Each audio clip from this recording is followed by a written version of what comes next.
All right, talking some more. We need to do some more updates. So we fixed the bug. Destroyed.this was actually destroying the component and not the game object itself, but we looked at that. We paused with Control-Shift-P. We single-stepped. We saw the component go away, and we said, "Oh, that's right. We remember this is the script, not the game object." Now we want to check if we actually hit the target. So there's a few ways to encode if something is a target. I have my favorite. I'll show you a few. Let's look at our target. So if we go to our target game object, it has a bunch of components. Our target's name is target. A real easy way to check if something is a target is to test if, I guess, if we made this a prefab, if we drag that over there, maybe that's reasonable. We could then, in our script, so ways to test if something is of a certain type in order of awesomeness, aka grade value.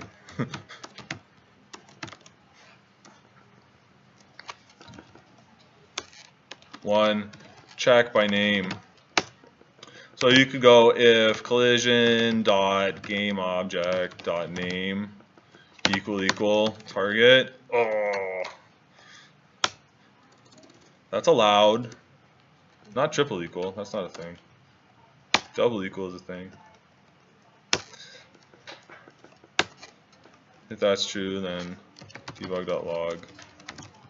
Hit the target. I'll move this in there.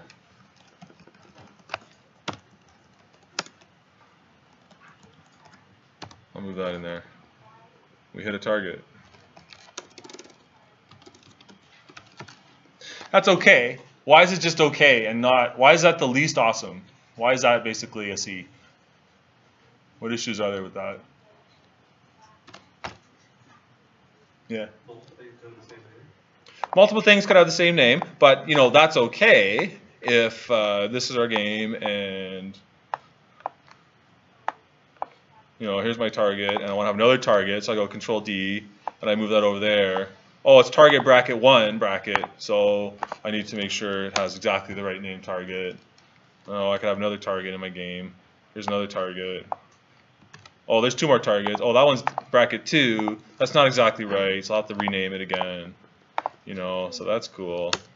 And you know, someone else you're working with says, okay, I'm gonna add another target to the game. You see the problem, right? Working with strings that are unprotected is super dangerous. You might have a partner in your project or a designer on your team who changes the name of it. You might go all caps. Who knows what you do? Yeah, you could fix it. You could do all too upper or too lower. You could come up with a naming convention, but the name of the game object is kind of hokey.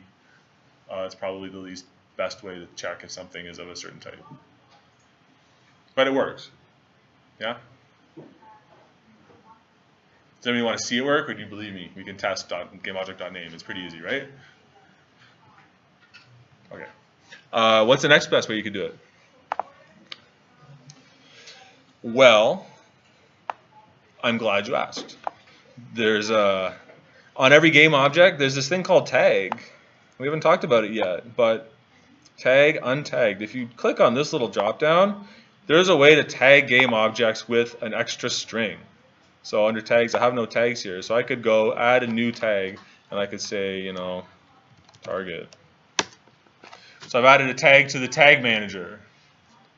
Okay, it's like a name, but it's just slightly harder to screw up the tag because you have to deliberately click on the tag thing and select the tag that you want to tag a game object.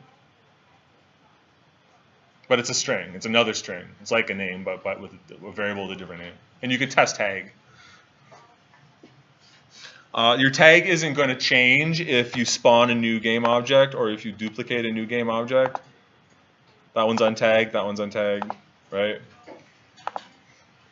Tag will always stay. All right, that one's target, that one's target, that one's untagged. So it's a little bit more safe.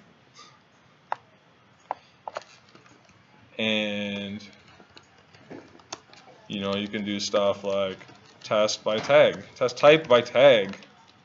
And you can go if collision.gameObject.tag equal target. Or you could use that compare tag function. Do the work. It's not bad.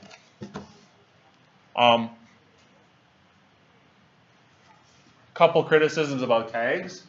You can only have one tag on a game object. Right? What if, let's say this is our ship, and you say, oh, this tag thing is kind of cool. I'm going to add another tag here. I want to treat my ship as something. So I'm going to add a ship tag, and now here's my ship, and it's tagged as ship. So if I want to treat my ship differently, if my projectile actually hits a ship, maybe I want to do something different. Now I could do like friendly fire or not friendly fire, right? Yeah? You could test tag equals ship, you could test tag equals target, right? But what if something is a ship and a target? How does tags help you? What if you wanted to treat friendly ship and enemy ship, or team 2 ship, or team 3 ship differently? How does tag help you? It becomes an issue because you can only have one tag. It's only one extra string. So it's okay, but it's kind of weird. It's not great for adding an attribute where you want to have more than one attribute. For mutually exclusive attributes, it's okay. But if you ever want to have more than one, tag really doesn't work. Another criticism about tags is if you want to send me your project, the tags won't come with your package. You have to include a special asset called your tag manager.asset, which lives in your editor. These tags live in your editor, they don't live in your project. So what you'll find is if I import your project, it's going to be empty tag. And you have to tell me, add these tags, or share that asset. And so it's not really convenient, but it kind of works.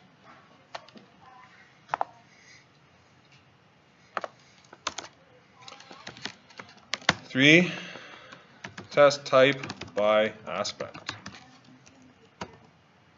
And all I'm saying here is the best way to know if something is a target is to check a certain aspect of it, which is namely give it a component that you can test for, right? So target logic or is a target.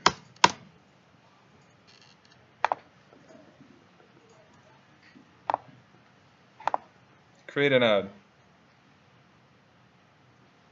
If something is a target and we give it a component, we use a component as a way to encode an attribute, there's no thing stopping us from having, is a friendly, is a power up, is a interactive object, is a whatever your game system needs.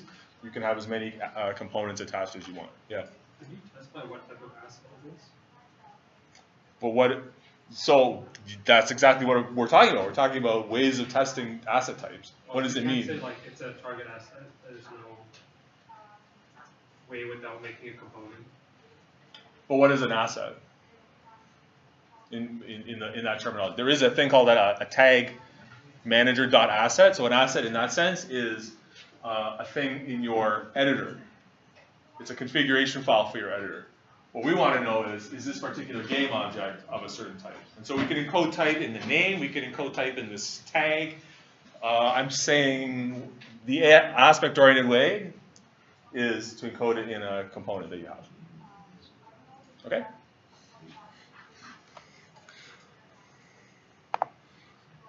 So then all you need to test for is if collision.gameObject.getComponent is a target not equal to null. If you do get component and it returns null, it means you don't have that component attached. If it returns not null, it means it has that component attached. So as long as your prefab was set up correctly, this won't break if they rename it or you don't have the tag asset. If it has the component, it's going to work.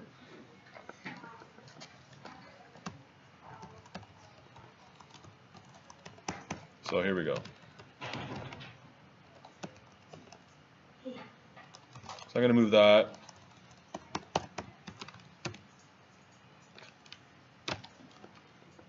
Down into the last one. So our target has that component.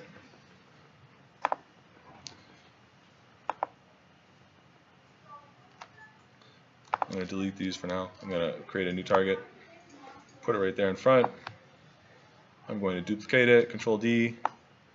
It has the as a target thing. Another one, Control D. The names are changing, the tags are changing, it doesn't matter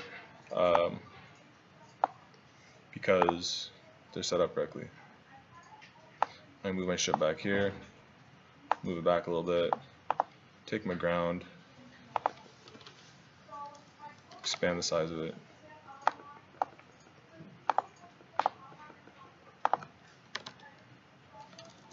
There we go. So now if we play,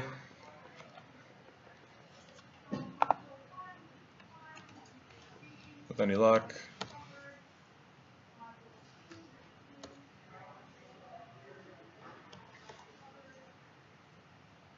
so our bullet is self-destructing, it's going away. It's actually going away before the physics gets a chance to knock the target over, which is kind of maybe sad. So we need to give it just a little bit of extra time, right? Instead of destroying it right away, we want to destroy it after a little bit of time has passed. So I'm going to take this function, I'm going to make a new thing called private void self-destruct, which does that. And instead of calling destroy right here, I'm going to run a method, invoke, which takes the name of a method and a time delay. So I'm going to run my self-destruct method after a small time delay. Right? I'm going to run self-destruct after 0.1f, let's say.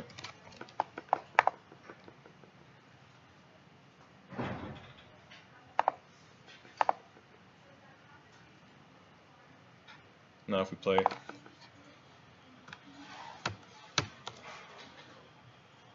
there we go. It didn't call it. What happened? Trying to invoke method bullet logic self-destruct could not be called. What did I do wrong? Oh, you didn't put R. I typed too fast. That'll work. If it can't find the name of the method, then yeah, it just doesn't run it. It doesn't try to guess the best name. There we go. Pop, and then it goes away. So just a little bit of extra time to let the physics do that one frame of thing, and then it goes. So that's better. Getting there. We'll take another break, and then in the last hour we'll do score tracking. So we need to look at our architecture a little bit and make it so when we actually hit the target, we keep track of how many we've hit. Open what? Yeah, of course.